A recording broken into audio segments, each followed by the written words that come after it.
Well, what do you know? Another shock video. How shocking.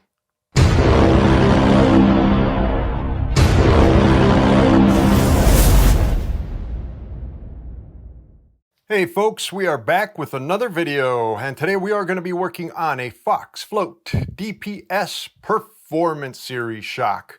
We are going to be doing a full service, everything.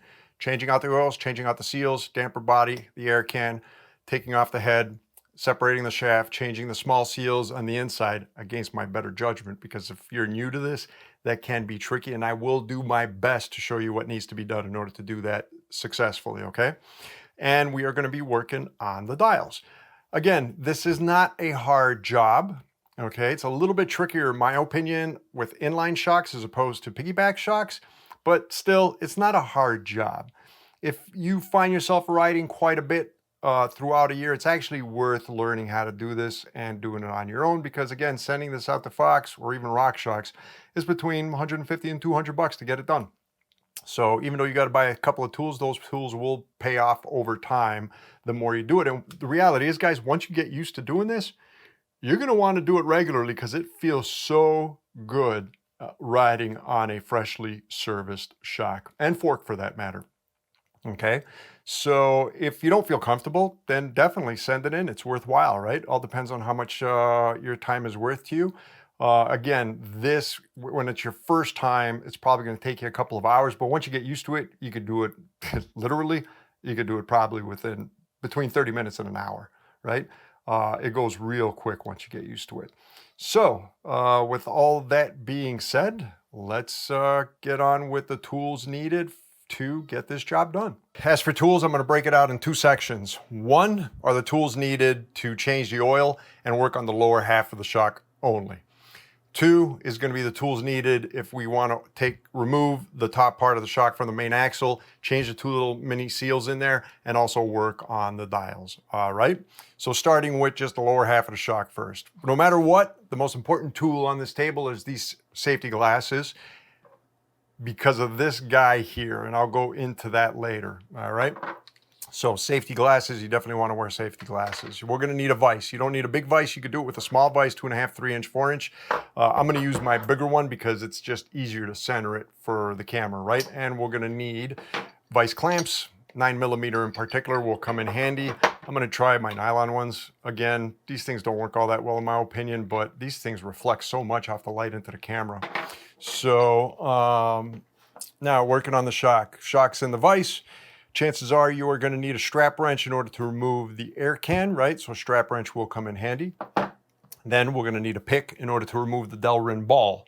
Now, by Delrin ball, I mean this little white thing over here, right? So major pain in the butt to take out. If you can't take him out with the pick, you can use a drill bit, small drill bit, and drill a hole that's deep enough to put the pick in and then pop it out, right?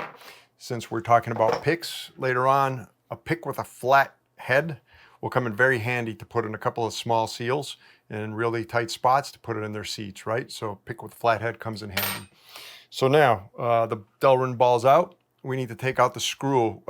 So there's a 5/32 Allen key needed in order to be able to take out that screw, right? Now this one's modified. I cut a hole down the middle in order to be able to insert, make sure I don't stab myself, the needle at the end when we fill it back up with air, right? So you could just take a Dremel, cut a line down the middle, if you can see that well, right? And this will allow you to insert the needle and turn the bolt to close everything up when you're all done. Now, if you do it, I wouldn't do it on this side. I would do it on this side, okay? Just one line right down the middle over here, and you're good enough. This way you could put it down inside and fill up and tighten down when you're done, right? Now, there's a tool for that as well when you want to fill up. It's the exact same thing, right? So, but these things, they cost quite a bit. In reality is you could do it for very cheap using a 5/32 Allen key, okay? That you just make it yourself. Make sure I don't stab myself. So, at that point, we need a 5/64 Allen key in order to be able to take out the bleed screw, right? And then when we take out the bleed screw, we're going to need a magnet to take out the BB or the bearing inside the bleed hole, right? So the bearing's removed. From there, we are going to remove the damper body from the shock itself, right? We need a 19 millimeter or a 3/4 inch wrench. And at the end, we're gonna need a 19 millimeter or a 3/4 inch crowfoot in order to torque it back down, right? So then we're gonna need somewhere to put the oil, right? So anything that you can put the oil, dispose the oil properly, right? Don't just toss it out in the garbage. Then we want to remove the IFP. Any air will do. Just put it into the port at the bottom of the damper body, and pow, the IFP will come out. Okay, so then we work on the IFP body quick, and we put the IFP in. Now there's two options to put the IFP into the appropriate depth.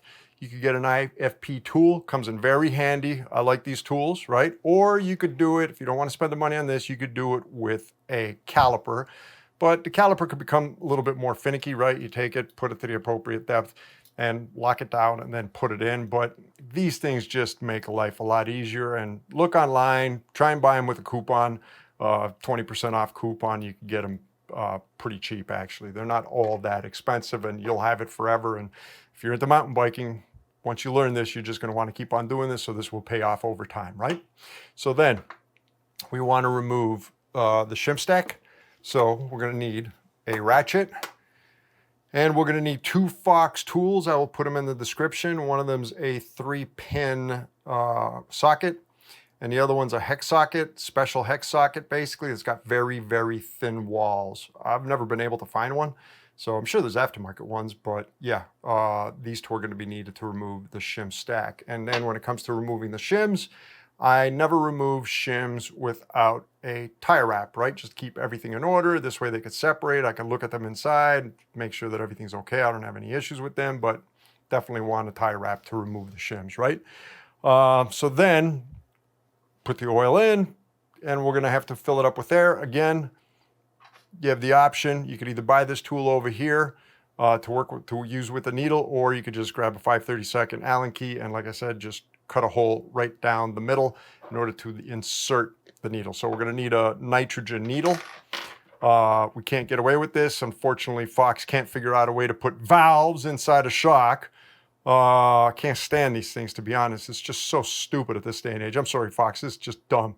So you're going to need a nitrogen needle. Be very, very careful. This is a surgical needle, a 22 millimeter surgical needle, and I've already had one go right through this finger while replacing the head on one of them.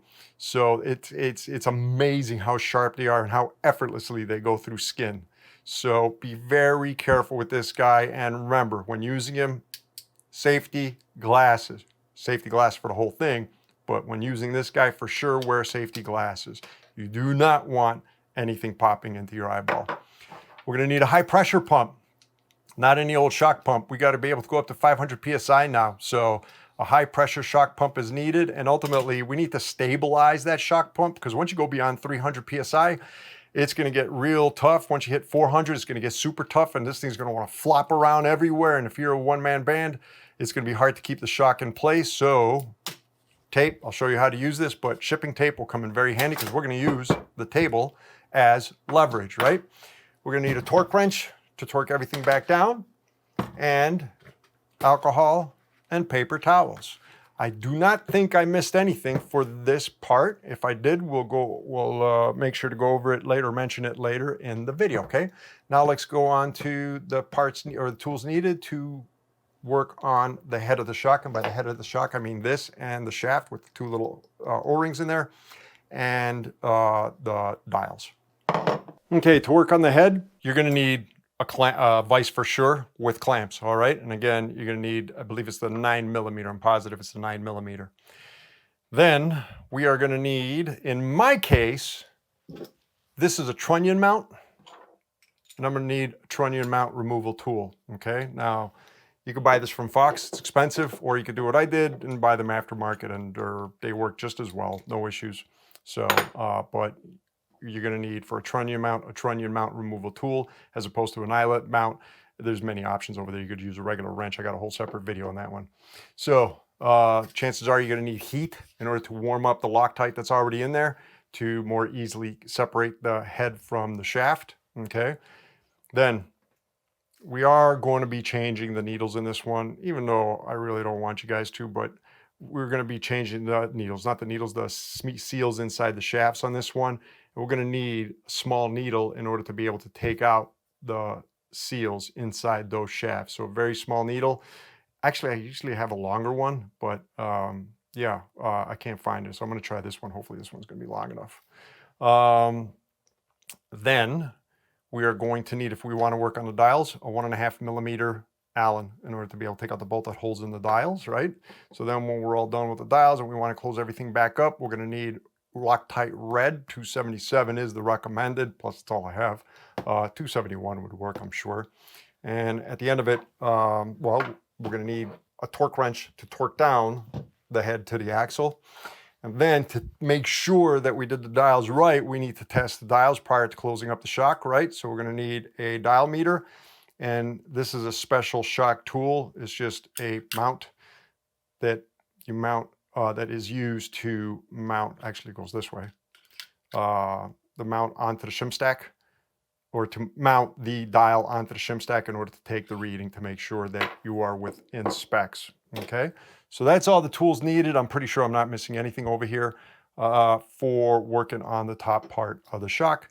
Next, let's go into the parts needed. All right, as for the parts needed, we are going to need seal kits. We're going to need the damper seal kit and the air can seal kit. There are the part numbers, 803008164 for the damper, and part number 803000142 for the air can. And in here you will get a packet of float fluid for the air can, all right? Because we're going to need that for the air can. So as far as oil goes for the damper, 10W or 10 weight green. There is no more red. It's green now, right? And for this stuff, make sure you wear gloves, okay? Believe it or not, this stuff's pretty nasty and it smells like crap too. We are going to need just a little bit of either SRAM butter or silicoleum just to line the inside of the damper body prior to putting in the IFP, and a little bit of grease for the dials if you want to work on the dials only, okay? Let's start opening up a shock. So I'm going to make this video in small step-by-step increments. Two reasons for that. One, to make it easier to follow. And two, the bigger reason, this guy here, let him cool off in between steps. All right, so we got our shock. We mounted it on the vise. First thing we need to do, remove the air from the air can. So I'm going to take off our cap. Put it on the side. Do not lose that thing. And we're going to take our shock pump and we're going to connect it in order to write down the pressure that's in there right now. And this guy's telling me I'm around 220. Now we do lose a little bit in the beginning, so 220 is our ballpark to start with, okay? So, hold on. Air, 220, and R for rebound later. Now, we're going to use the shock pump to take out the air and take it out real slow. The slower, the better, because we want to equally take out the air from both negative and positive chambers to make our lives easier and safer when removing the air can. All right, so just slowly take it out. There is no rush here.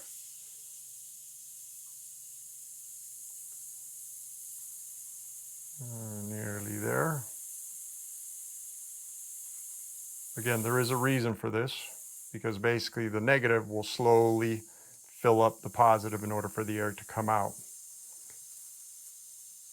If you empty out the positive too quick, the hole's too small that connects the negative for it to come out with it, which will only make it difficult to pop this guy out. All right, so now we could remove shock pump, put it on the side. We won't need it until the end. All right, so now we want to count our rebound clicks counterclockwise. So 1, 2, 3, 4, 5, 5. And I'm going to put this on the side. Okay, so next we want to open up the air can. In this case, what I'm going to do is grab my strap wrench counterclockwise.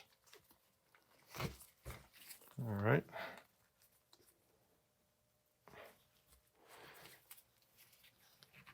I need to clean the strap wrench. Wow. What the? There we go. Boy, he was on there. He was really on there. There we go. Should be able to do the rest by hand. Now, before we take that out, I'm going to take a little cloth. I'm going to put it through the eyelet just to make sure. Now, there should be a rebound ring over here. It's gone. I don't know where it's at, but we got an extra one in the kit, seal kit. So, and this is to basically, this is to hold this back just in case it wants to pop off, which we should be good, but you never know. Better safe than sorry.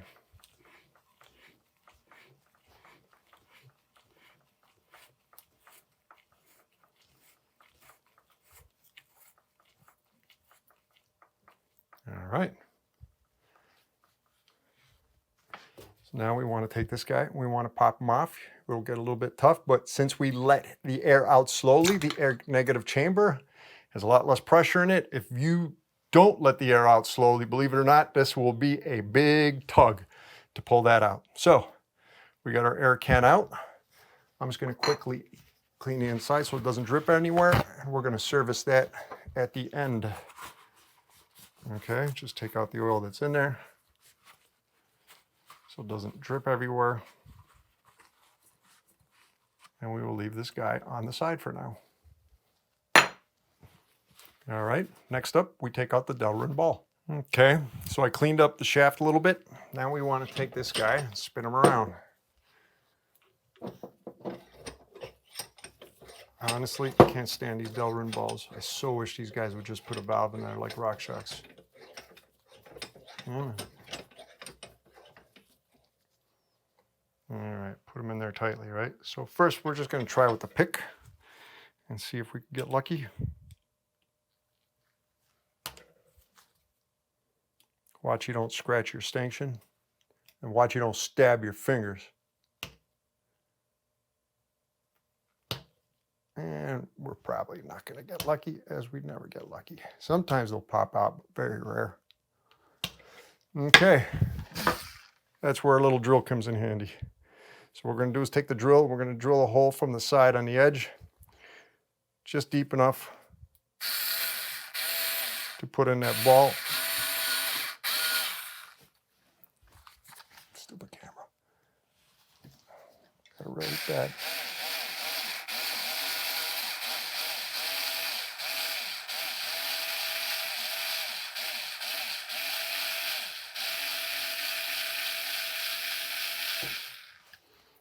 All right, that should be enough. Take this guy and there we go. Pop them out. Garbage. Hate those balls. All right, so now we need to take the air out of this guy. So again, we're going to grab a little piece of cloth. We're going to grab our 5/30 seconds and put him in here. And slowly let the air out counterclockwise.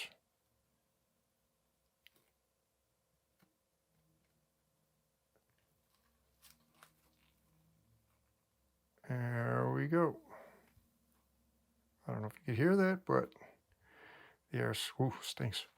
The air's slowly coming out. That should be all of it. All right, we're going to take him out. Keep him, put him on the side. Oops, I got cloth inside. Oh well. So now we need to take out the pellet, right? So for the pellet, we're going to take him, we're going to try and push him down on the side and then use the pick to lift him. He just went more in, great. So try and don't scratch your stanchion. So put the pellet, try and raise the pellet sideways by pushing it down on the edge, just like that. And then you should be able to just lift it up.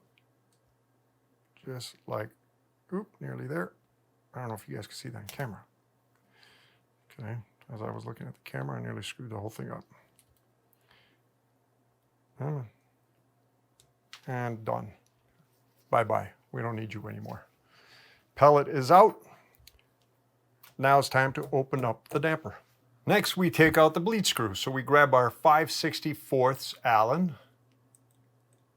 put in the bleed screw, and slowly open it. All right, counterclockwise. Air is going to come out just a little bit. See the fuzz coming out? Slowly let it come out.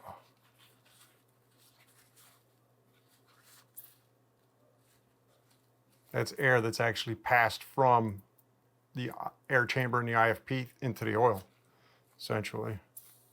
So it tells us that this thing definitely needs a new seal. So slowly open it.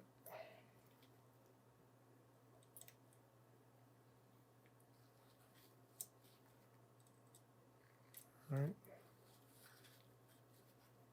More air and oil coming out.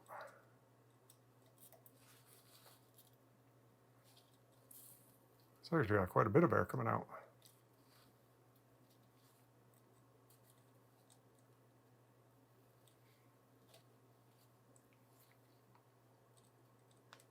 Nearly there. And there we go.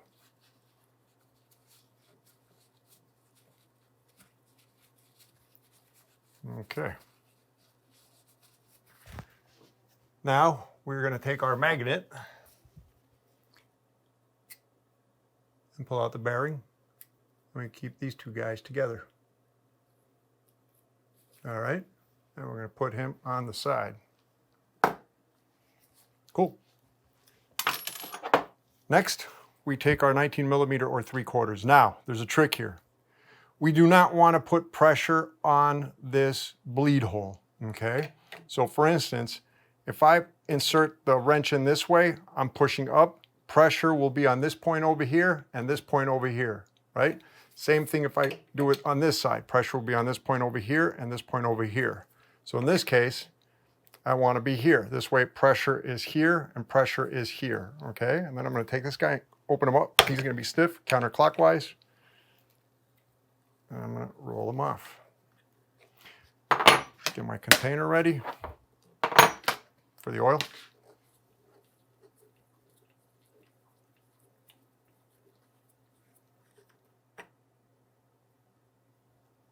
Oh, wow. Look at that. It's missing a lot of oil. Holy cow. Wow. This thing have an oil leak? I mean, it's a lot of oil missing. Oh well. So this, the head of this, our damper body. We're going to put that on the side. Then we're going to take this guy out and we're going to empty him. Actually, doesn't look that bad. I'm just surprised he's so low. Okay, so then what we're going to do, now that we emptied him, we're going to take him. Let's see if I can do this up here, and hopefully I don't spill them in the process. We're going to take our air can. We're going to put the air can nozzle in the hole on top. Press them, and boom, oops. And there is our IFP.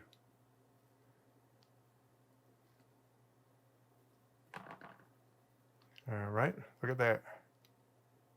Yeah, this guy absolutely needed service. That little chunk shouldn't have come out.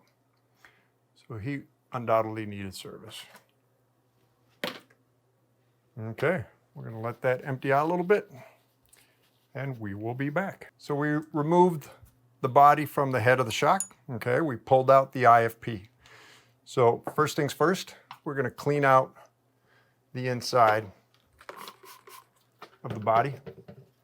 Some alcohol and a, you know what, I should use the other rag for this one.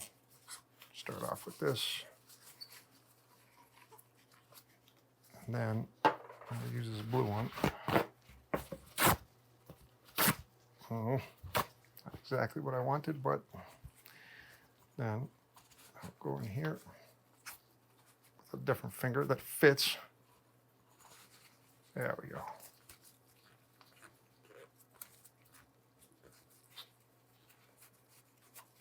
Okay. Now, before we work on the IFP, I had taken out all the seals from the damper seal kit. Again, 803-00816. Okay. Now we're not going to need all these seals, but we're going to need a chunk of them, right? And the first one that we're going to have to work on is the IFP seal. Let's clean out the IFP. Take out all the old oil. Then we're going to take out the seal. Be careful with it. Don't be careful with the seal. Be careful with the plastic. Come on. All right. So now we need to match this guy with our seal over here, and he's obviously this guy here. So the old one goes on the side. We will grab the new one.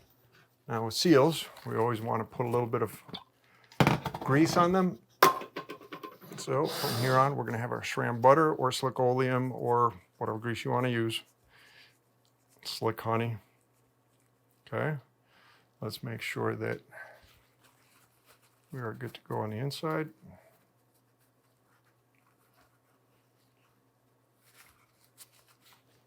Now we're going to put our seal on. Okay. Then we're going to prep the inside of the damper body to put in the IFP. We're just going to take a little bit of grease, just a thin layer, and layer the inside. Like I said, don't put too much, just thin layer. All right.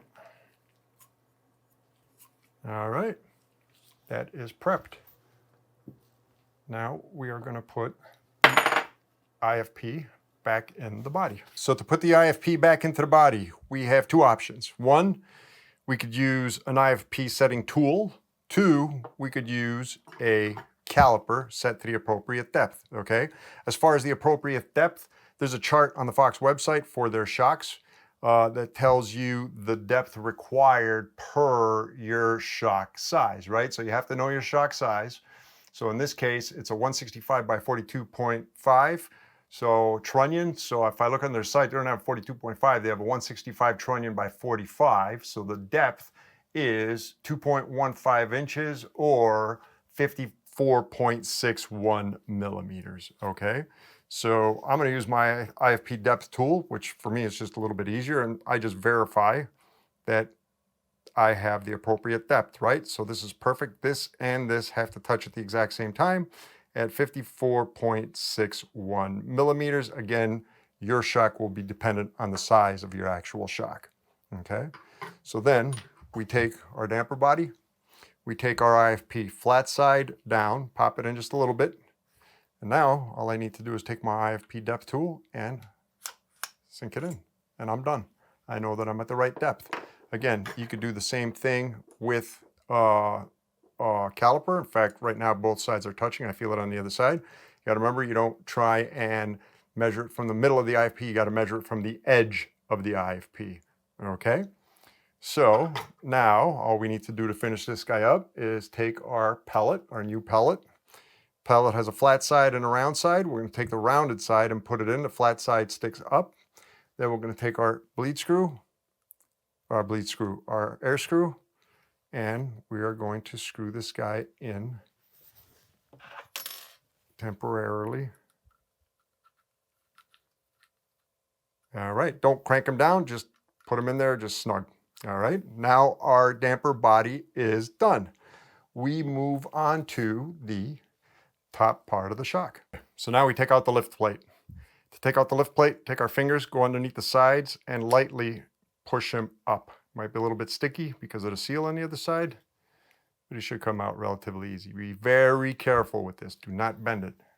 We'll put it on the side. Now, we're going to need this 3 nipple tool in order to be able to take out this plate, okay? You could do it with retaining clip pliers, but honestly, you're better off doing it with this, right? So the tool's not all that much. It's not all that expensive. So I'm going to need an adapter, 3/4 to 1/4 inch. This is a 1/4 inch. And we're going to take it and we're just going to loosen it. Shouldn't take much pressure at all. All right, start it off by tool, and then do the rest by hand. Okay, watch out underneath. Make sure there's no shims on it.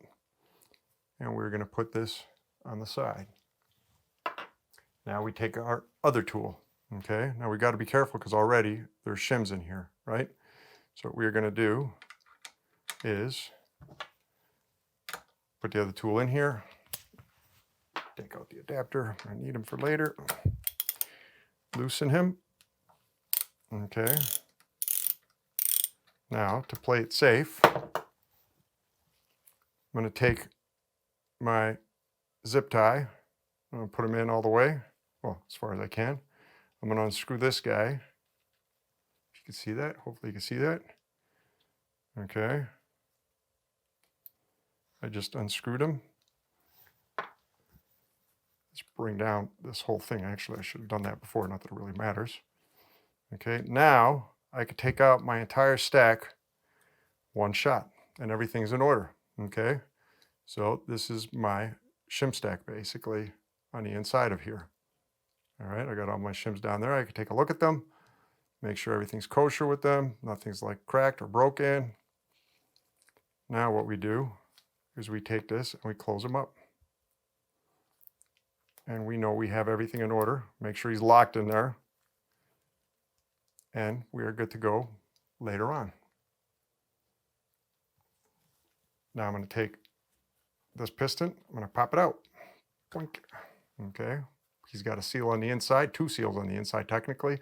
These seals are the 50-hour seals. We'll do them later, but we are going to deal with the seal here and the seal here. I'm going to put them on the side for now. Then we have our bumper washer. I'm going to replace him, put him on the side for now. Then we have another washer. This guy could be a little bit tricky when there's a token in here. Well, you know what? We're going to have to take our token out first. So I have a big token in here. All right. Take out this washer, and then we take out our token. All right, token I'm going to put on the side. So then we have a washer on the inside, a seal on the inside in here. He's going to need to get replaced. So we are going to take him out right now. Come on. There we go. All right. And that's the seal for the head. So now our head is completely empty. That's right, my head's empty. I'm told that my whole life. So that's it for now. So what we're going to do is we're going to service these parts first, okay, as if we were to do just the lower half without opening up this shaft from the head or taking off this shaft from the head and working on the dials, okay? So I will be back. I'll let the camera cool off. I will be back. I just happened to notice that there is a little spacer underneath this washer, hence the 42.5 instead of 45. So in my case, the order is washer, and if I want to keep it as a 42.5, I need that spacer, or else it's a 45. So let's start replacing seals. So we said this large seal goes into the base of the head over here, right? So I'm going to take this guy, match him. That's this guy over here. Take the old one, toss him to the side, put the new one here, right? Now I got the spacer. I don't need to change that. I'm going to leave that on the side. I got the washer. That stays the same. I'm just going to give that a little bit of a clean. Why not? Okay. Then I got the bumper washer. Bumper washer, I replace. I have the new bumper washer here. They match. Take the old one, put it on the side. Okay. Now we got the air can piston, right? So I'm going to grab my pick, and on the inside at the base over here is the seal that seals off the damper head or body. I'm going to put that on the side, okay? And then on the inside, that's odd. On the inside, I have another seal over here, okay, that I want to take out. Now this guy's a little bit stiff. We have to stab him and basically push him to the side. So stab the seal and, oop, nearly, oh, yep, I had him. All right, oop, and he fell down. So these two seals get replaced, okay? The white one over here replaces this white one over here. Put the old one on the side. Then we have this guy here, gets replaced by, is it this guy or that guy? I would say it is this guy. and we get this guy here, okay? So what I'm gonna do is just clean out this guy for now. Again, these seals we will take care of later as the 50 hours, as part of the 50-hour service, okay? Right now what we're doing is the full service. So, to put in this seal, first what we're gonna do is we're gonna take a little bit of grease and we're gonna put it inside the seat. All right, just like that. So then, we're gonna grease our seal. Okay, let's do this quick before I overheat again. So we're gonna take them, we're gonna put them in, and we're gonna try and tuck them into the seat first on one side. Okay, just like, there we go, just like that, right? So now that he's in there, we're gonna take the rest of him. Actually, we're gonna take this guy, we're gonna put him in like this, and now we should be able to push him in and he should snap into the seat. There you go. Done. Okay. So that's one side. Now we take this guy, put a little grease on him, and we fit him in here, all the way at the base. Just like that. And he is in. Now, if you don't want to work on the inside of the shaft and the dials, you could take this guy, this seal, put him in, and then you go to the close-up stage, okay? But we're gonna change the seals inside the shaft, and we're gonna work on the dials as well. So I'm gonna leave him out because I'm probably gonna need to put heat over here in order to loosen him up and take off the head, all right? Let me let the camera cool off and I will be back. So next we want to separate the shaft from the shock head, okay? To start with, we need to make sure there's absolutely no grease on this shaft. Okay, so we're gonna take some alcohol. We're gonna wipe it down real well. We want zero grease. Then, we're gonna most likely need to apply heat between this axle and the shock head, right? So basically, you're gonna be applying heat in here once you put it on. So into the clamps. So leave at least an inch in order to be able to get the torch inside, or at least the flame inside just a little bit. We're only gonna do it for about 5 seconds. Now when putting it in the clamp, make sure the knobs are facing you, okay?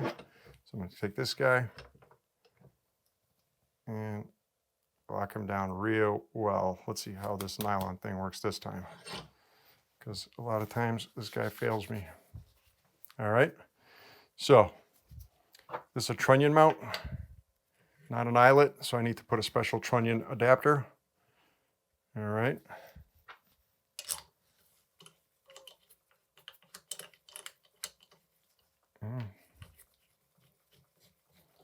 Okay. It's one side.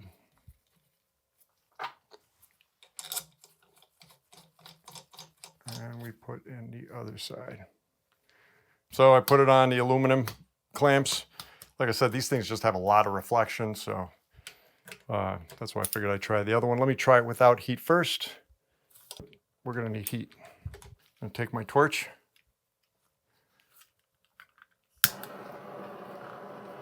We're just gonna put them in there for a few seconds. All the way around. And that should do it. About 5 seconds, give or take. There we go. Boom. I'm sure the other clamp would have worked as well, but now we're here. Okay, so we're gonna unscrew him. Let me take off the trunnion.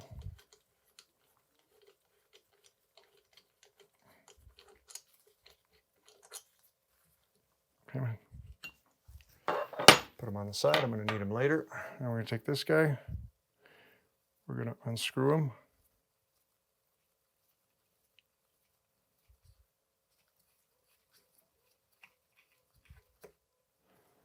We're gonna lift him up. All right.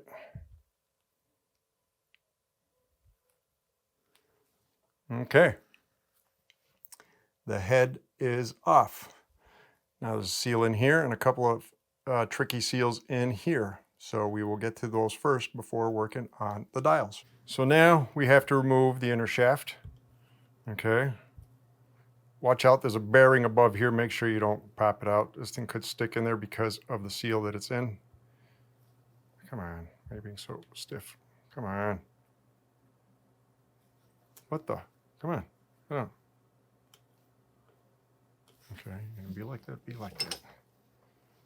We could get it from the bottom too. Just put a pick in there. There we go. Okay, so we have two shafts. There is a seal in here and a seal in here. Now, personally, with the DPSs and newer shocks, shocks, I consider these optional. You don't have to do them for every rebuild. They don't get used all that much, and ultimately they last pretty long. Unlike the older floats, these things used to literally melt over time. I don't know, it was just a cheap rubber used for the seal, right? But in this case, we are going to change the seals inside here, all right?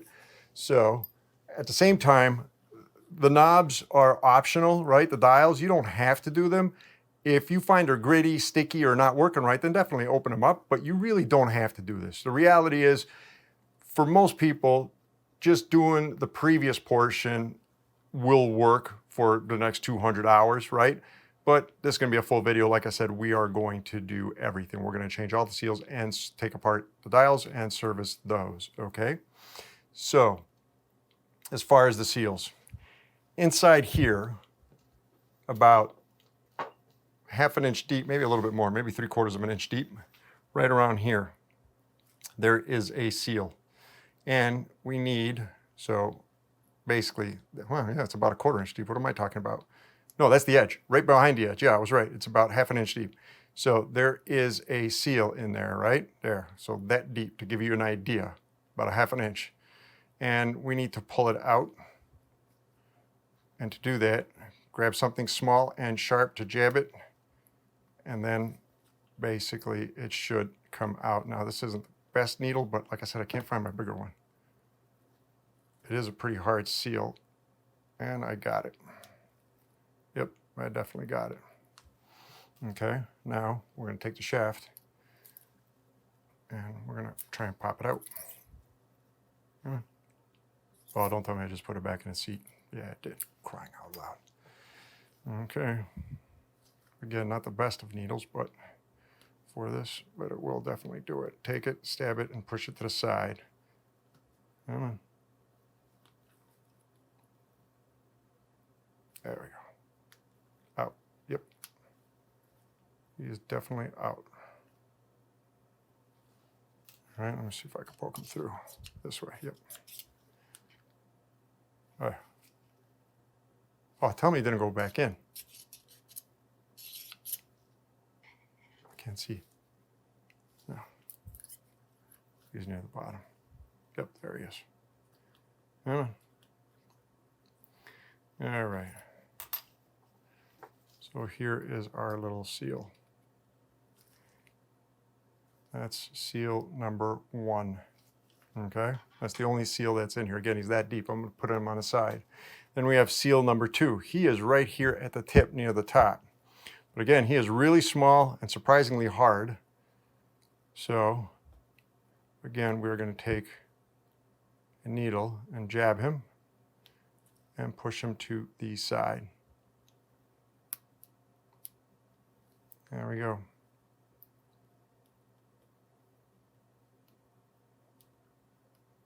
Yep, I got him out. Then we could take this guy here. Let's see if he'll jab him out. Yep, there he goes. Boom. And this little bad boy is the second seal we need to remove. All right, so I'm gonna let the camera cool off and we're gonna replace these seals. There's definitely a trick. Again, if this is your first time, take your time. Make sure you do not damage these seals, okay? So let's replace the seals. First, we find the replacements. So that's obviously this one here. That's the old one. That's the new one. And this guy over here, I'm pretty sure is this guy here. Yep, that's the old one. This is the new one, okay? Now, here, grease is gonna be your friend. What I'm gonna do is take some grease, put them on there. Take some grease, put them on there. All right. Now, we're going to start with the bigger one. I'm going to take a little bit of grease. We're going to try and put it in the seat. Again, it's about 1/2 inch in there. Right? So, now, what we want to do is, let's say the seat is over here. We want to put the O-ring, the seal, lower than the seat. And then we want to grab the O-ring by the side using a pick. And we want to roll it up until it rolls into the seat on one side. Okay? So in essence, we want this thing to be sitting in there like this to start off with. This part in the seat and the rest of it up in the air like that on an angle. Okay? And then what we're going to do is we're going to take the rod from the other side and roll it in and tuck it in. So we take the O-ring, seal, covered in grease, put it in vertically, okay? And we try, well, no, it just came out of vertical. And we try and tuck it down vertically until we get past this shelf, right? It's going to be a little bit tricky to get past there.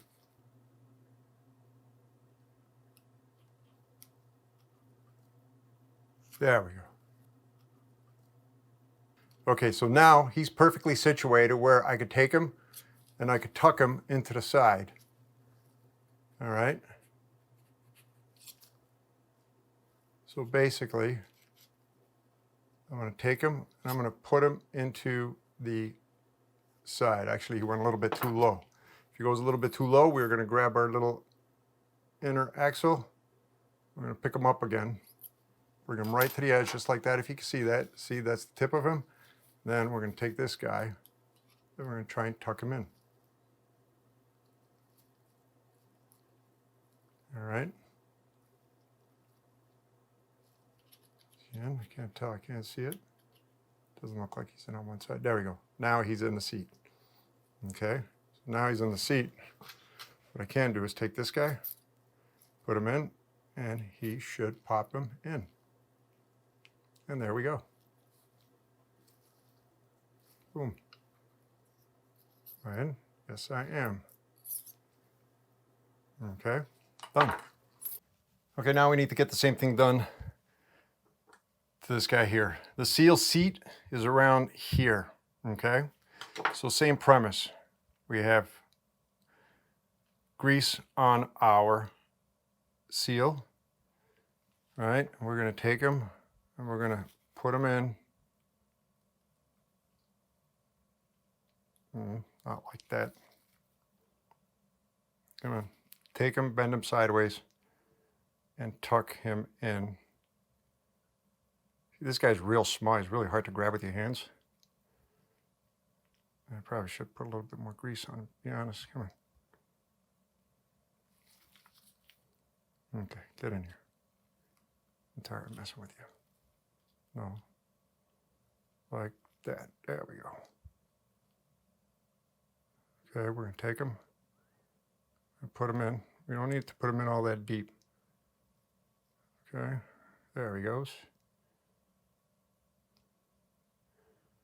All right, when he goes in, put him about, I'd say 2 millimeters, give or take. And then tuck him to the side, just like that. So now he's on the side. We're going to take our lift plate, put him on the opposite end, and push it out. Oop, he popped him out.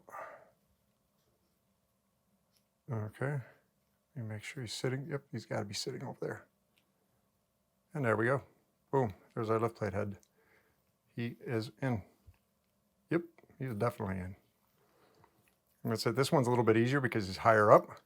So, but again, the trick is fold them, put them in, bring the top part to the seat, tuck it in with a pick, and then use, for this guy's case, the lift plate to tuck the other part into the seat, or in this guy's case, use this axle from the opposite end to tuck the rest of it into the seat.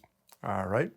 So now what we want to do quick is clean any residual Loctite, if there is any. I don't see any over here. This one's clean. If you see any residual Loctite, just clean it off. But ultimately, these two guys are good to go. There is also a seal on the inside at the base over here. So to give you an idea how deep this guy is, about, again, another 1/2 inch, all right? I don't know if you can see him, but he's right there. So we want to take him out. We want to be careful with this guy because we don't want him to fall all the way at the bottom. Okay. This guy is actually a crappy seal to deal with. Come on. Come out of your seat just like that. And now I should be able to pick you up. And he just sat back in his seat. Great. Come on. So just be careful with this guy. There he goes. All right. So that is him. So we need to replace him. That's the old one. And I'm pretty confident that's the new one. So take him. We're going to cover him in grease. All right. Then what we're going to do is, again, well, let's grab a little piece of cloth, clean it out in here.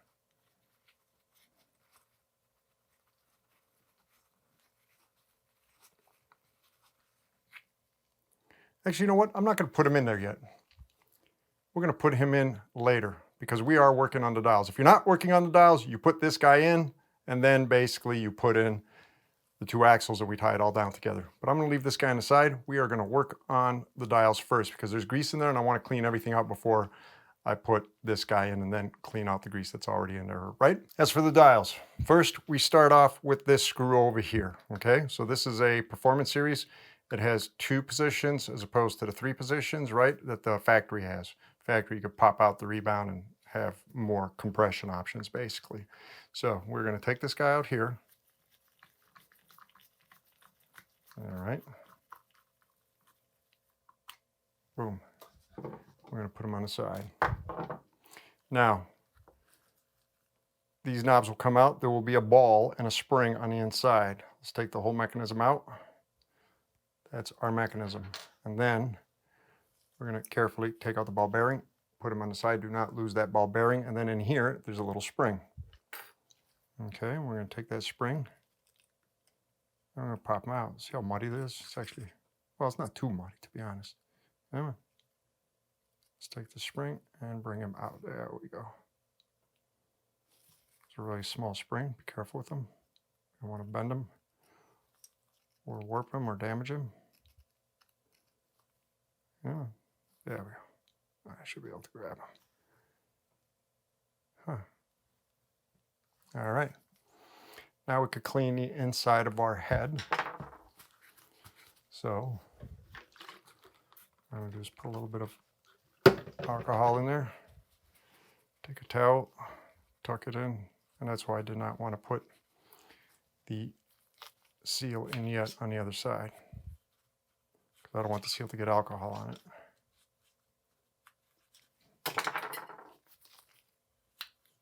Yeah.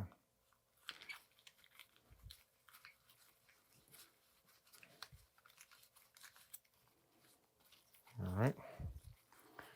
I'm going to clean it all the way at the bottom down here with this same tool. Fine frame as I am. Tuck all that in there and spin it around. And get that old grease out of there. One more time.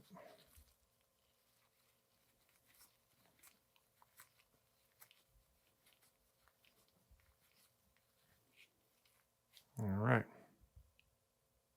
So that is pretty clean in there. And this side should be pretty clean too. Again, all this is optional. If you want to do it, it's actually not hard. And this part is good. We are done with the head. It is all clean and ready to move on to the next step, which is dismantling the dials and cleaning those inside, right? So first, let's just take out the grease over here. to get a better view of what's going on. All right, so if you notice, there's another screw up there. Again, it's a 1.5 millimeter. And we're going to take it.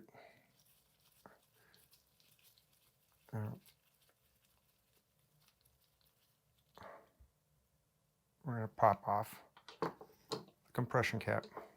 Okay. Now, and not, oop, there we go. Actually, this one is pretty dirty inside. Cool.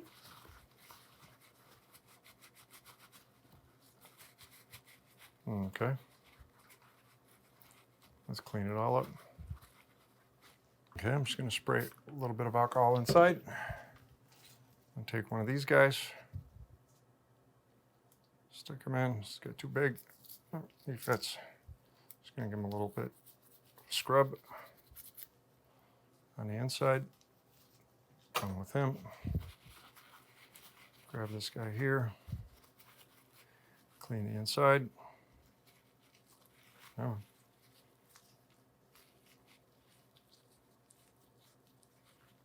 All right.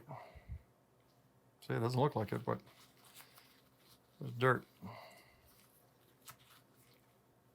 Cool. Let's grab this guy here, take out this old paste.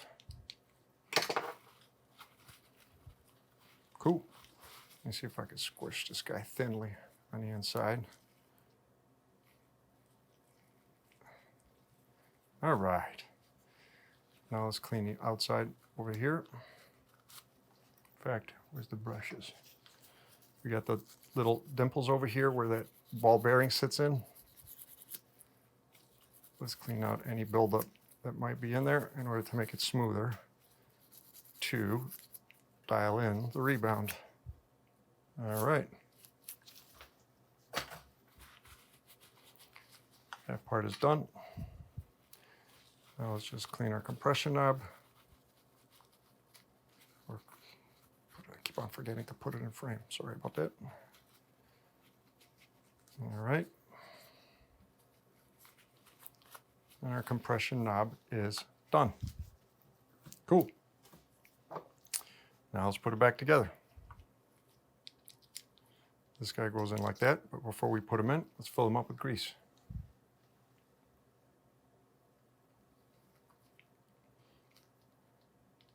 Just like that. Okay. Actually, I don't need to do that now, but too late. Then we're going to take our compression knob. This guy's all the way in. And the whole idea is to get the screw to sit in that lip over there inside. All right, so we got to make sure that we're pressing down on this thing just like that to screw them back in.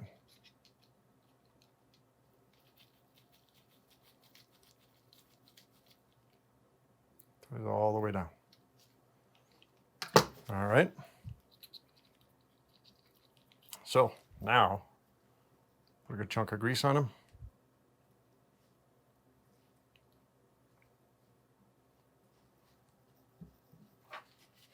Okay. Now we're ready to put them back. So before we do that, make sure our spring is clean. I'd already cleaned him, to be honest. So we know he's clean. Ball bearing, make sure the ball bearing's clean. All right, so first what we're going to do is put a little bit of grease on the spring. I'm going to put the spring in first, just like that. Okay, and we put a little bit of grease at the tip over here. Then we're going to put in our bearing, and the bearing will stick to the grease. Press it in, make sure it goes in and out, which it does. All right, then we're going to take this guy. We're going to put him all the way in. So when we reinstall them, notice there's a hollow space over here. We need to make sure, so if you were to put the solid portion above, you want to turn it a little bit to the right, okay? Just like that. So, and then we're going to take our screw, And essentially, we're left in the open position. And we're going to screw them all the way down, hand tight, not too tight. And now, oopsie, I made them too tight. Yep, he's definitely too tight. So I got to take him out. There we go. There we go. There we go. Then he stops. That's all the way closed. And here we go, all the way open. All right. So that takes care of the dials. All the dials are done. This guy's going to stay loose. He won't be activated until we put in the axle and put him back when we start finishing him up. Okay, so you don't have to worry about him now. So next we got to put in the seal. The seal goes at the base of this part here. Again, about not even half an inch, right? To give you an idea. Now we got grease on our seal. In fact, I'm going to put a little bit more grease on him to make my life easier. So you can stick in the seat, and I will put a little bit of grease in the seat. Right in there. So you can stick in there. The only problem is we're going to have to clean those threads because we're going to have to put Loctite on them. So, like this guy, put him in. Then we'll take our pick and make sure he seats in his seat at the bottom right there, just like that. And now let's try and put him in. Constantly check to make sure he's sitting in a seat. There we go. Nearly there.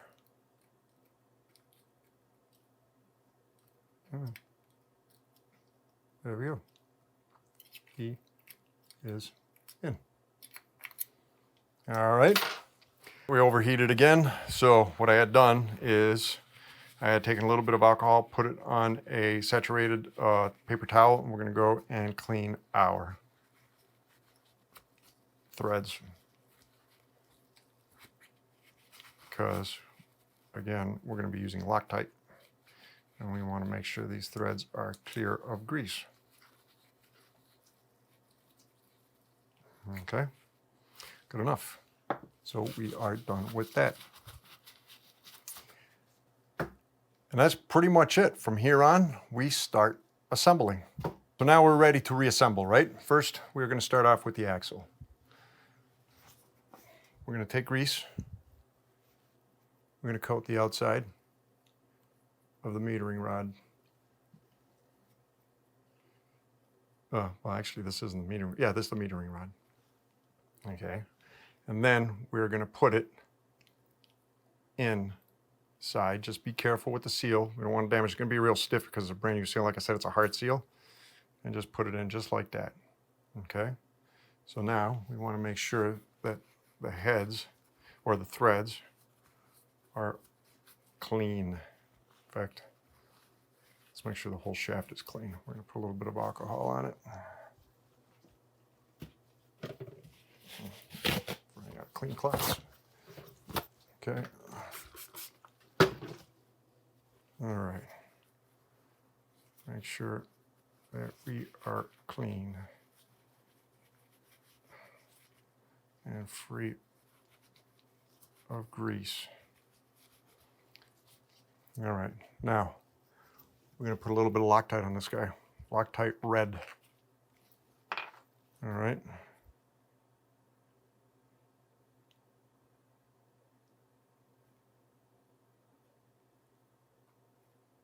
That's more than enough right there. Now we're going to put this guy in again, 9mm. Put him in good. Now something very important here. See this guy? If you had a factory or a Performance Series Elite, the bearing goes towards the back. But since this is a Performance Series only, the bearing stays in the front and the dials stay in the front. All right. So what I'm going to do, I'm going to put on, actually I'm going to wipe this guy down quick.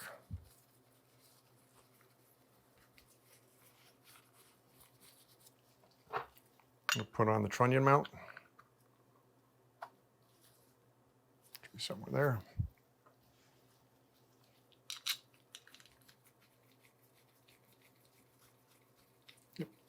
Got him. It's one side. Let's do the other side.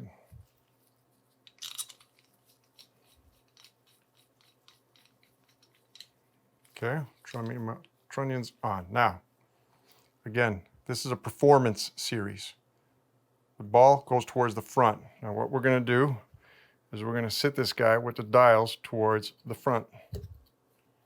Okay, we're going to push him down and we are going to screw him in. Make sure I'm good actually. Okay. Yeah. Right there.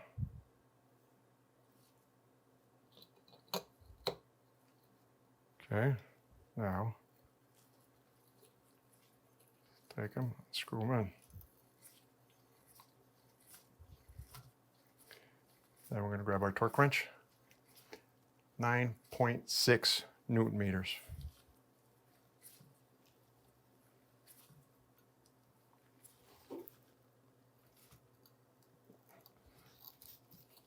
Ooh. Okay, now he's getting hard. Oops, the whole thing's turning now. Yep. Okay, I gotta crank him down a little bit more. Get my torque wrench. You said 9.6 Newton meters. Should have had this guy ready before, sorry about that. I risked the camera overheating. All right. Yeah. That's a tight fit. Holy cow. What the? Get in there. Let's try it this way. There we go.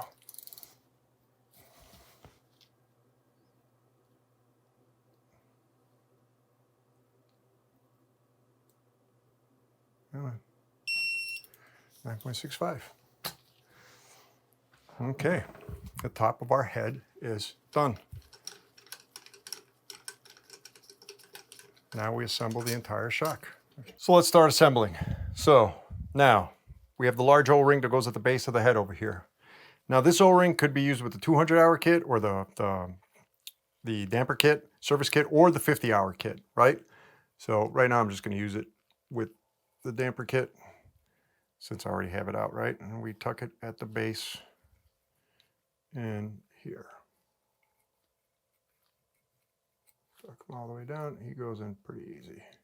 At least he goes in easy when it's all open like this. Okay, so now we had changed all our seals, so we're ready to go. I have a spacer that goes in first. Then I put in the washer. I'm not putting in the token. I'm going to put in the bumper. Then we have an option. We can use a bullet tool to put this in, but you shouldn't need a bullet tool because he's not like a quad ring that has a sharp edge. Or we'll put some of that grease on the axle. Okay, so we got that guy in there. Now, we want to put in our shim stack. Okay, so what we need to do is cut. I forgot my clippers. All right, so we cut this. All right, then we take it and we put it inside the hole. And we know we are in perfect order. Now, we are going to screw it all in. We already checked the shims. Everything's in working order. Do not take out this guy until you are done.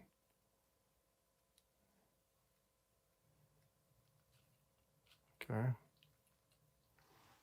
So, screw them in by hand first.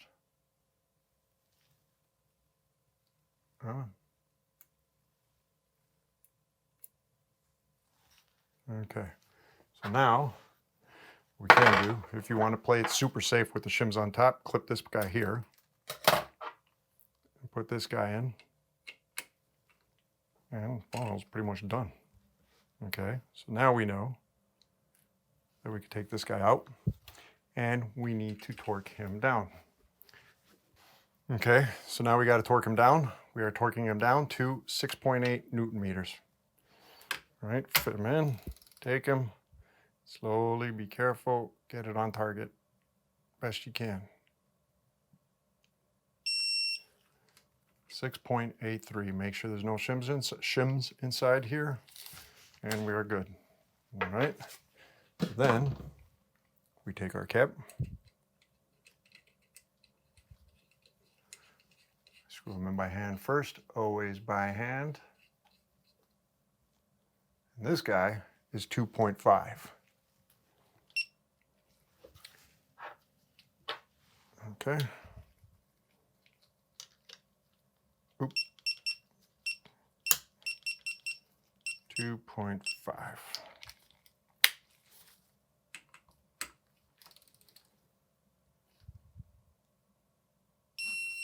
2.50, perfect. So now we want to change the Teflon seal here. So we're going to go underneath it, and this guy could be a little bit, sometimes they come out easy, sometimes they don't. So hold on. Don't stab yourself. This guy obviously is not going to want to come out easy. If you squeeze it, it should give you a little bit of room to stick in a pick.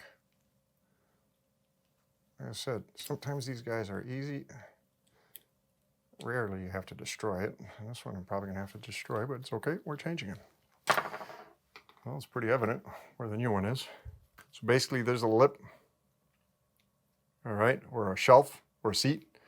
Essentially, you want the thick part to go down and the thin part to stay up, all right, just like that.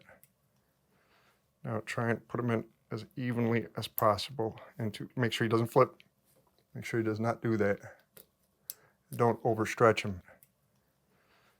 Okay, so now we need to test the lifting plate. So we're going to take the lifting plate, we're going to put it in, be very careful, hit it top down only, from the bolt down. Make sure that we are all the way in the closed position. All right, so closed position, if you're facing this way, all the way clockwise. All right, so then we take our dial, and we take our little FOX tool, and we put it all the way up to the top like that, and we tighten it down. All right, now we're going to put this over the lifting plate. And what we're looking for is, so it looks easier for you, we are looking, when we lift the plate from fully closed to half open, we are looking for it to move basically between 3/100ths and 4/100ths of an inch. Okay, so there we go. So actually it's actually from 0.03 to 0.047. So I'm fully there. I'm at 0.045, just about, right? Perfect. So we are good. All right. So we know we are solid. We're within range. Next, it's time to close it all up, fill it up with oil and close it all up. I will be back. So before we put the oil in, if you had noticed that when you changed your Teflon seal over here, that it was a little bit stretched, what you can do is take it and put it in, just seat it. It might be a bit of a struggle, and it will form to the position it needs to be in if you let it sit there for a bit, okay? Very important, because you're not gonna be able to see the actual seal if it sits right within the tube. And if it doesn't sit right, believe it or not, it could actually fold over a little bit, and that will give you issues, right? So, because again, this is all going to be filled with oil when we're all said and done and covered all, and we move forward, right? So again, if you find that this is a little bit loose, like it moves around a little bit too much, just take it, fit it in there, take your time and fit it in there, and just let it sit there for a bit, right? Roll it around, let it sit there for a bit, and then you should be good after that, okay? So now what we need to do is we're going to take out our lifting plate, okay? One last time. We're going to make sure that this air can piston's all the way up, all right? We're going to put that on the side. So now we're going to take a paper towel, just in case we create a bit of a mess, create a hole in it, and put it around here just like that. All right. Try and tuck it in, and this should absorb any oil that might fall out. And we're going to put a plastic can underneath. I got this at an angle so you can see what's going on. Then we're going to take oil. Again, 10W weight green. We're going to fill it all the way to the top. To the top. All right, let any bubbles come out and tap them out. All those bubbles, we want them gone. We don't want any bubbles in there. We want it bubbleless. All right, so now we're going to need to fill this with oil and then put this guy in. But we need to make sure that we are in the fully open position when we do that. Okay, so we fill this piston with oil, we fill these holes with oil basically, then we put the lifting plate in, okay? And then when it comes to covering this, as this is full of oil, we're gonna take it, do not grab from here, grab it from here. In fact, where you're gonna grab it from, where you're gonna need to grab it from is this bleed hole. You need to keep this bleed hole covered because if this bleed hole is exposed, well, oil's going to come out as you fill it up and it sort of makes the whole thing pointless, right? So basically we cover the bleed hole, right? After we fill it with oil, well, we cover the bleed hole, we fill it with oil, right? And whatever's more comfortable for you. We fill it with oil, put the lifting plate in to make sure there's no air bubbles in there. And then we take this and we roll it inside. We take it and roll it as fast as we can inside, create the seal. So basically this goes over here and screws in. So we take it, again, your fingers closed, fill it with oil, put the lifting plate in, and then take it and roll it over as quick as we can, and then start screwing it down as fast as possible. All right, so let's give it a shot. So first, I'm gonna put a little bit more oil in here.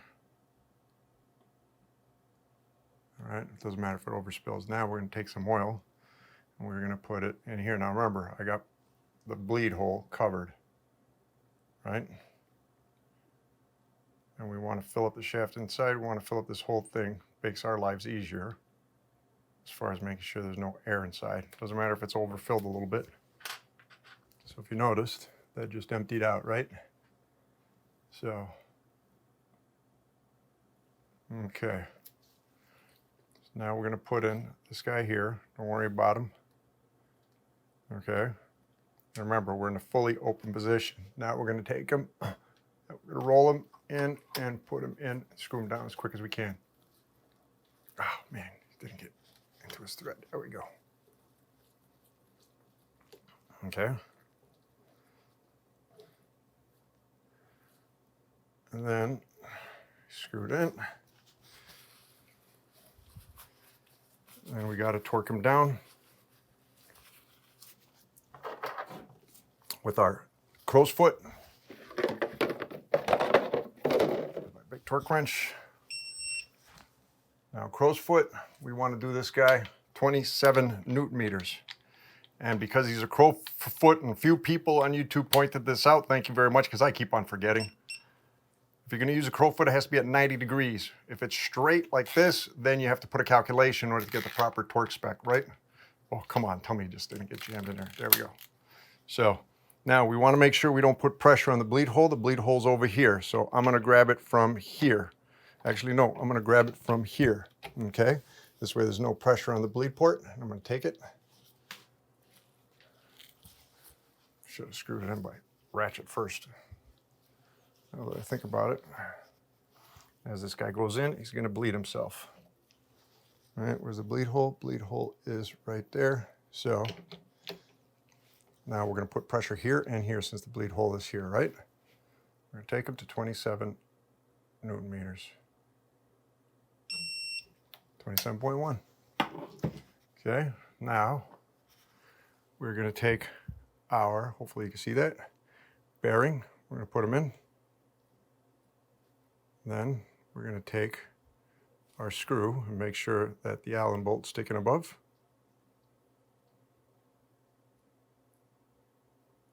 I'm not a big fan of these guys. I like bleeding the piggybacks. I just feel like I'm more sure of the actual bleed.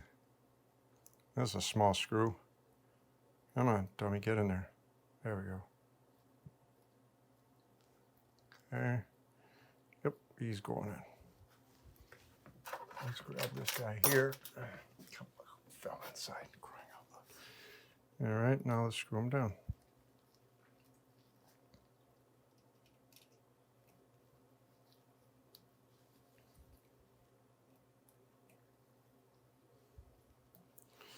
And there we go. Finger tight. Done. So now we have to fill it up with air, all right? So again, we're gonna need a syringe and we're gonna need to attach the syringe to a high pressure shock pump, right? So then as far as connecting it, there's two options. As I mentioned before, you could grab a 5/30 seconds like I have done and tested and done basically previously, and it works perfectly. You take a Dremel and you cut a line, a hole or groove, I should say, right down to the center. So this way you could put this in to the screw and then the needle will fit perfectly in here, right? And the whole idea with this, the way this works is we want this relatively tightened, right? It's the pressure that locks the pellet and stops the air from coming out. But if there's too much pressure, you won't be able to put the needle in there. So we want to alleviate some pressure, right, by just opening it up just a little bit until the needle goes in, okay? So I'm going to be using this tool here, which essentially does the same thing as this, okay?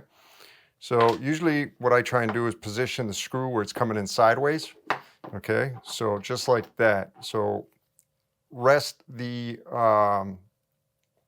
shock on the knobs, and then if needed, turn the lower damper body just like that until you see it sort of sticking out, see the needle, the screw sticking out towards the right, okay? So then what I'm gonna do, I'm gonna grab, make sure the screw's in. I'm gonna grab this guy here, find a good position. So basically I wanna be able to slightly open him to let the needle in and then fully close him when I pull the needle out at the same time, right? So that's the trick.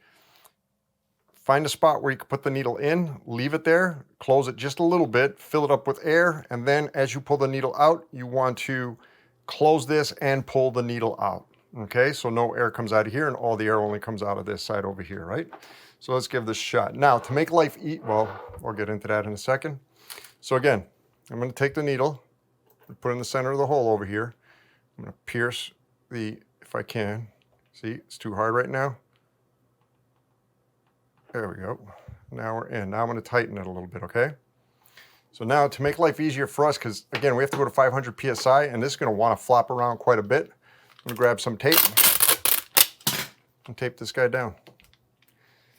If you're a one-man show here, this makes it a lot easier. And then we're going to use the table as leverage, okay? So let's start filling them up. We need to go to 500 PSI.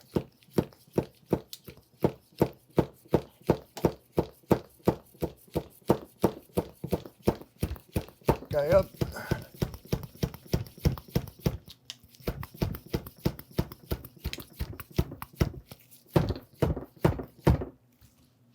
Nearly there. Oop, yeah, I am. Ooh, I'm a little bit past. Hold on. Right there, that's perfect. So now we want to take him out. Got to be very careful and pull him while tightening this guy. All that air is in here coming out. And now we're locked in. Tighten this guy tight. And we are good. All right. Cool. Awesome. Filled up with air. Now we put them on the dyno and we test them. We are on the hand dyno. Now we will test it. We are fully open, compression, and fully open rebound. Ooh, that's quiet. Not a squishy sound whatsoever. That's sounding and feeling great. Now let's put it half compression. Yep, definitely feel it. And now let's do full lock. Not 1/2 millimeter. This thing does not budge. And I mean does not budge. Open it up again. Now let's do rebound. All right, let's go all the way. There we go, fully open. Oh yeah, that's definitely slow. Let's open it up. If I I can't get my fingers in there. Oh yeah, there we go. She is working, and she is working fine. Boy, there's a really tight fit with this thing over here. So fully open again. Or I should say fully open over here. She is sounding amazing. She is feeling great. Again, semi-locked. Definitely feel pressure going down. I got how many clicks of rebound? 1, 2, 3, 4, 5, 6, 7, 8, 9, 10, 11, 12, 13, 13. So let's go halfway. 1, 2, 3, 4, 5, 6, let's say. Oh yeah, that is doing great. Cool. The damper portion is done. Ooh, she locks out. She does not move. I mean, she does not budge.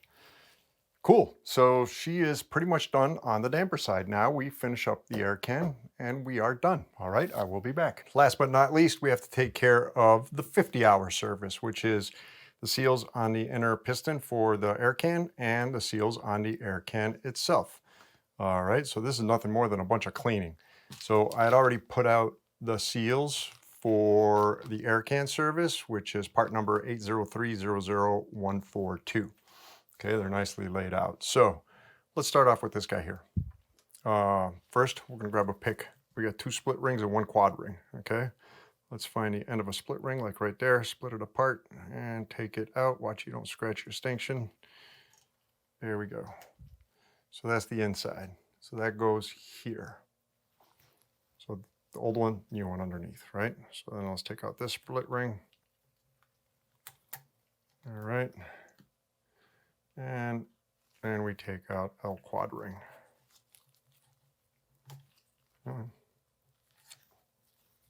Done.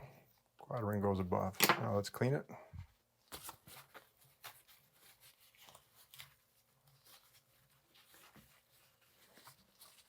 Okay. We're all good. So we got a pillow pack, right? So we got to open up the pillow pack. Where's my scissor? All right. There we go. Now, we're just going to coat the new seals with a little bit of this blue grease. Watch you don't spill it. All right, so first we're going to put it in the quad ring. Let's coat the quad ring well, actually. All right. Don't go too crazy on it, but there we go. When you put it on, make sure you don't twist it. There we go, just like that. Okay. Now we're going to put our first split ring in. Split rings, make sure they sit on top of each other, not under each other. Since I got some grease already on my fingers, we're going to coat these at the end anyway with a lot of grease. All right, so this guy is done. All right, take the old ones, toss them out. Next, we're going to take out our wiper. Okay, it's going to be stubborn. There's dirt over here. Yep. Okay, it's our old wiper. Then we have 2 rings, not split rings. You got to stab them and pull them out, and then 1 quad ring, right? So stab them and pull them out. Oh, we got the quad ring first. Done. I'll take it. Stab these guys and pull them out. There you go. Number 1 and number 2. Okay, there should be nothing else here. Unlike RockShox, they don't have one at the edge, right? So this should be all empty. Now we spray her down. Spray her down real well. And we clean her real well. Make sure to clean on the inside in this area here.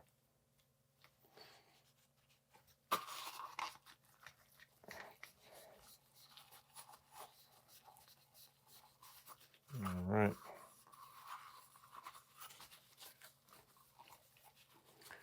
Okay, now we're going to clean the seats. So we'll take one of these guys. Man, I tore this already. Oh, now my hands are going to get all dry. And put it in the seat. See well here? Yes, you can. This one's actually not too dirty. It's not too bad. Okay. Grab another clean cloth. Put it in the inner seat first for the inside seals.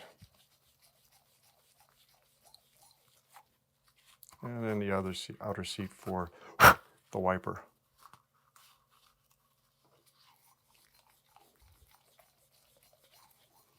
$50-hour services are easy, man. You guys should do them. You will not regret it. It's just makes the shock feel fresh. And I'm telling you, once you get used to a 200-hour service,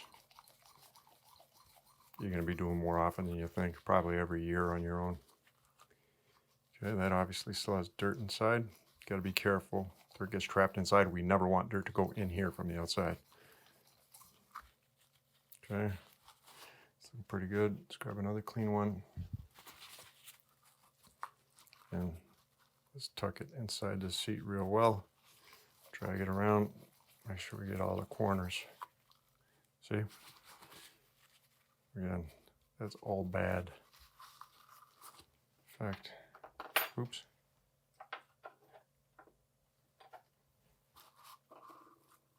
No, because you're going to spill out.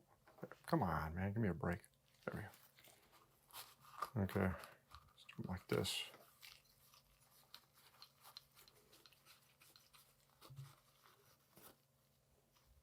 Yeah, that's good. Let's do the inside one last time, and we should be good. Oh, yeah. Cool. Oh, forgot some down there. That's what I'm saying. There's like little crevices down there. Or not a crevice, but indentation all the way around. See what I mean?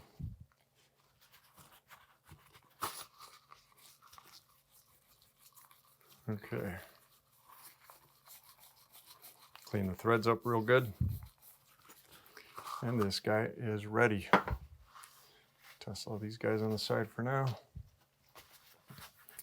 Okay, so we can toss out the old ones. Done. Now, first we will put in this seal, or nylon ring I should say. It's really not a seal. Let's cover a little bit. Now this goes on the bigger seat on the inside. First one's easy to get in. Take it. Am I in the middle frame? Yes. All right. Put them in, and then watch you don't overbend them. You will go into place. Come on.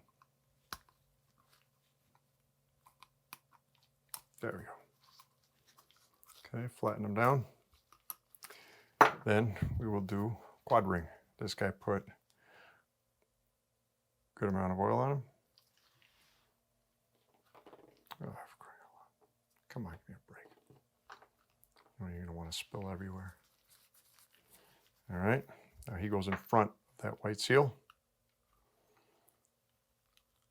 Okay, put him in one side first,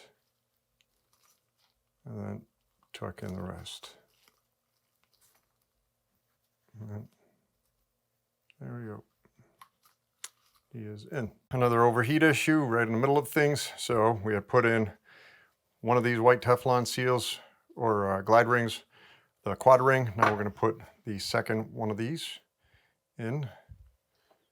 Put a little bit of Teflon or float fluid on here. Again, he goes on top of the quad seal, right? Now this one's going to be a little bit trickier because there's less space.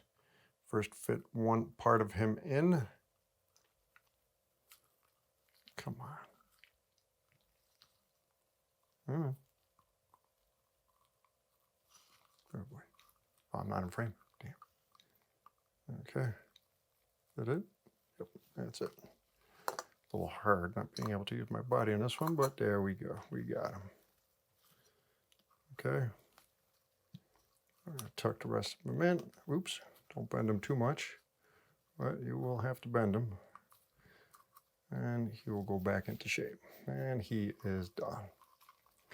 And last but not least, we're going to put in our wiper, but no oil on this guy. We don't want him to attract anything. All right. Cool. Let's wipe this guy down one last time. Okay, so now we're ready to close her up. So we're going to take our little pillow pack and we're going to put a generous amount on these seals over here. Or this glide ring and these glide ring and quad rings, right?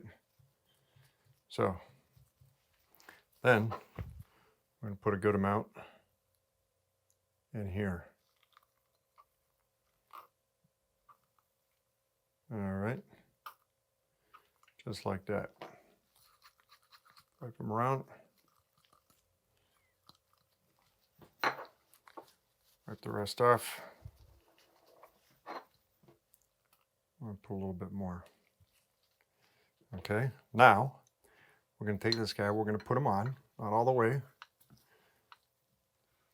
Okay, I'm through. Now we're going to put more on the inside in here. Put some in the shaft and then put some in the inside of the can, if you could see.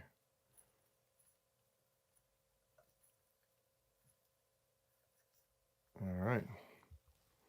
At the end of it, we used about half of this pillow pack on this one. This is a small shock, it's not a big one, so it doesn't need as much.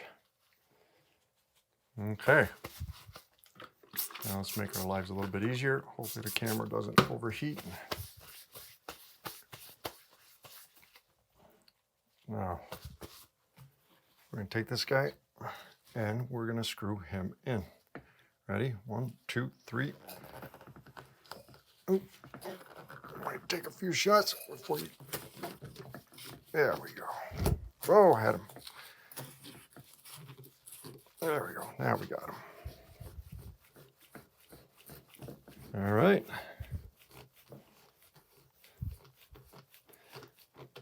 Handy there. You could do it hand tight, or you could grab your strap wrench and just give him a little nudge. Just like that. Done. We didn't have a sag ring before, but now we do have a sag ring. And we put our sag ring on. Okay, now we fill them up with air. Once again, I got ahead of myself. We are not done. We have to put our dumb Delrin ball in. I hate these balls. Okay, so we take our little Delrin ball, put it on the vise, turn it sideways basically, and close the vise slowly on it. Do not crush it. Make sure you don't hit your shock body. Just slowly put it in there and squeeze it in just like that. And done. Not perfectly straight, but it don't matter. It's in there. Now we fill it up with air. And we said 210. And rebound, I think I said 5, right? Let me put this underneath before it makes a ton of noise. Now, I'm just going to fill it up to 50 because I'm going to put it in the dyno and cycle it to fill it fully up. Hang on.